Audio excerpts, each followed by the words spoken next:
Hi there, Irit here with a process video, and this is the second layout I created using the gorgeous September 2016 HipKit Club kits. And my theme this week is focus on the story. So I kind of I'm just helping my nozzle there to spray properly.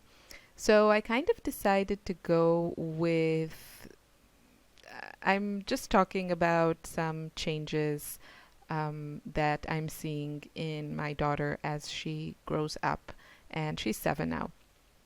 And yeah, you can see what I did there. So I took these giant numbers that came in the Project Life kit. They are by Dear Lizzie from the Saturday collection. And I arranged them in, I guess, kind of like a clock, a wonky clock.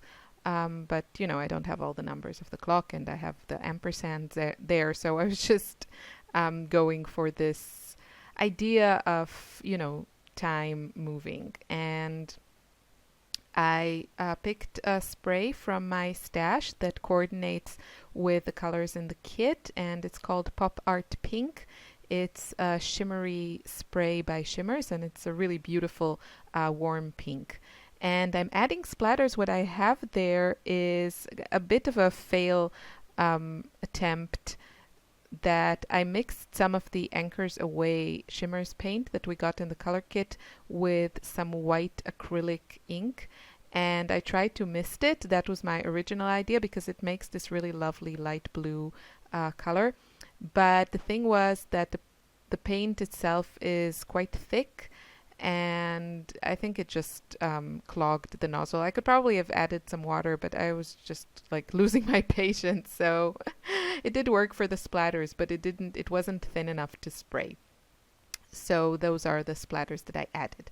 Now these little cuties, I made these from the pattern paper that came in the kit.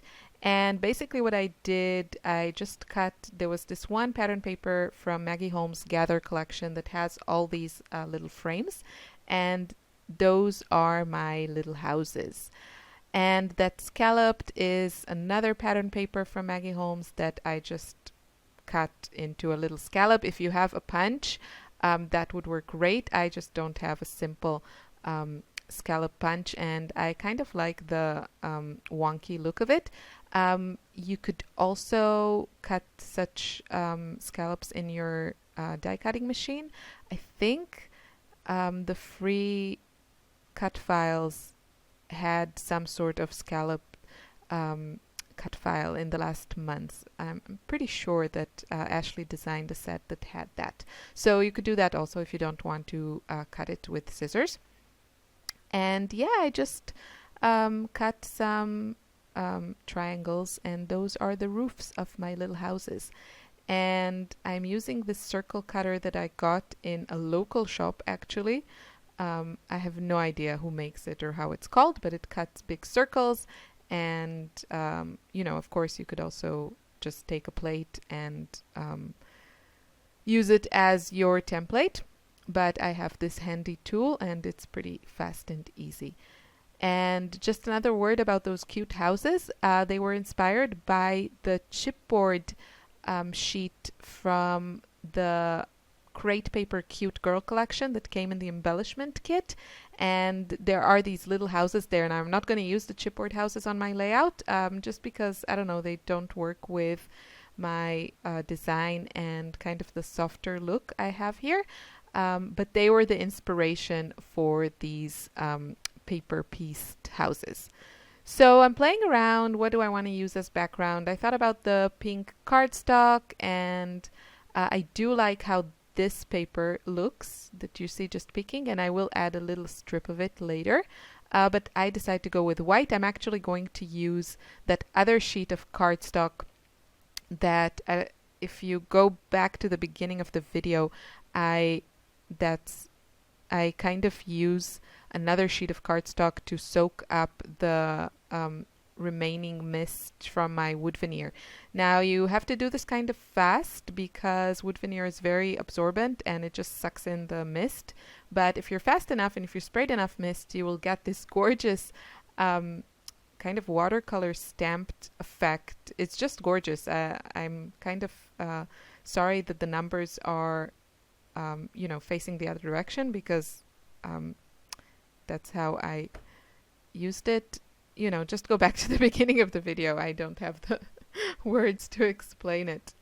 But you can see that if you just arrange the numbers in the other direction and then mist them and then put a cardstock piece on it, you will get them in the right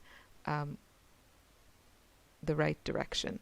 So I hope that made sense. And I felt the background was a little bit too clean, so I added some stains with the paint that we got in the color kit. It's called Grapefruit, and it's a shimmery watercolor also by Shimmers, and it's just this beautiful, beautiful color somewhere between pink and orange and red.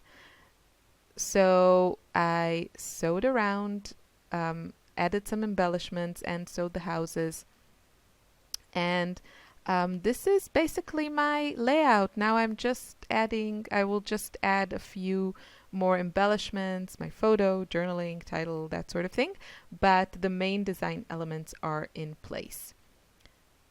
And I kind of liked you can make the same layout, the same concept in a few other ways. You could actually use the wood veneers and not do any mixed media stuff.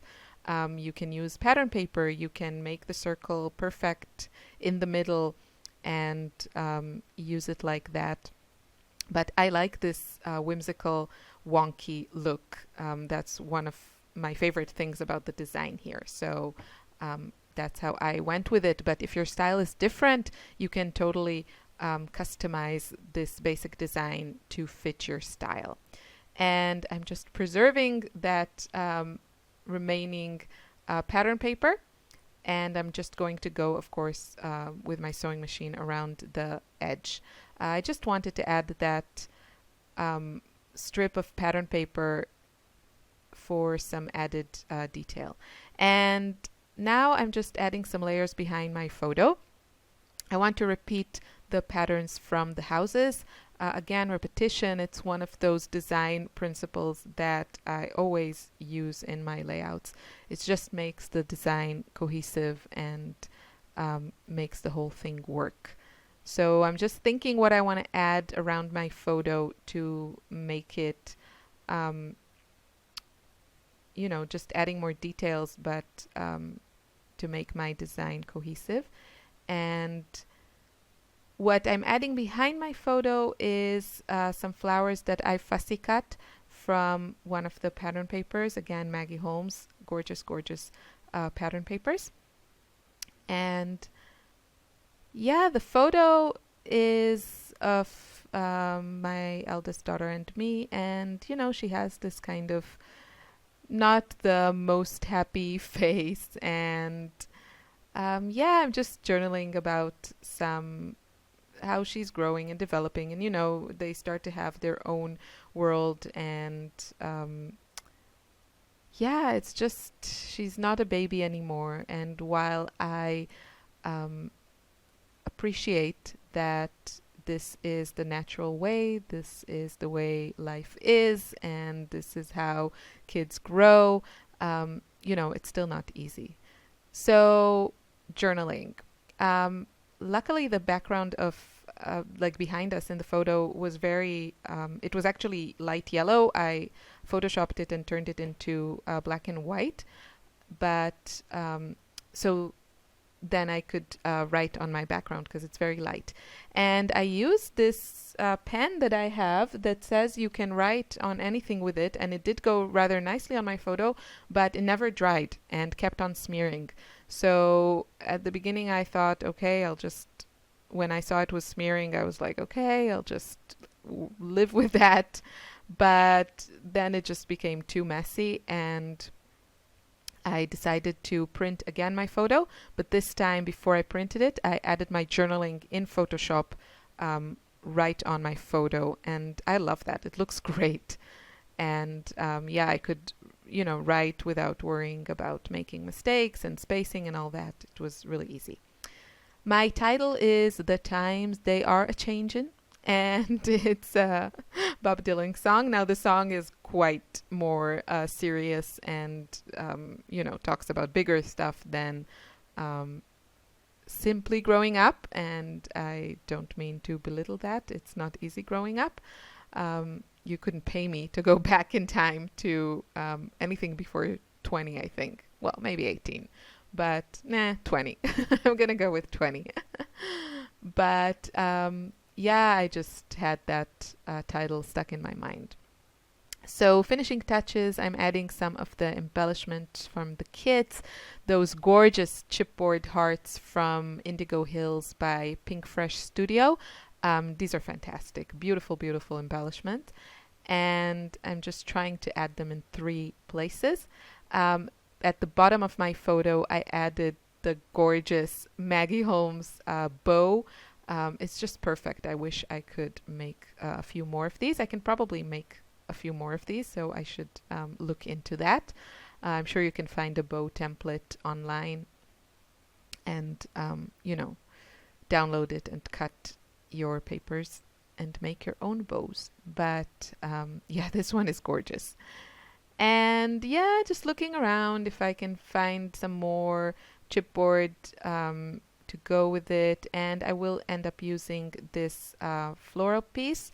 I'm just going to cut it a bit with my Tim Holtz scissors that cut through chipboard without a problem, just so I can stick it under my photo. And here I think I started smearing the ink. It just never dried. It's kind of annoying. Wait, I'll tell you which pen it is, just so you won't have the same trouble. It's the Ali Edwards. It says on it, "Mark Your Story," and mine has an orange cap. It writes beautifully, and on paper there's no problem, but on the photo it's like a super slick surface. It just never dried. So I don't know, maybe I should have waited longer, but I waited, like 15 minutes, half an hour, even more, I think. So if it wasn't dry by then, I call it a fail. So that's kind of it. You can see now here in the final shots, you can see the other photo, the new one that I journaled on, and some close-ups. Look how cute it looks with all the sewing and the beautiful texture of the watercolors. The font I used on my photo in Photoshop is called Orator. Thanks for watching. Bye.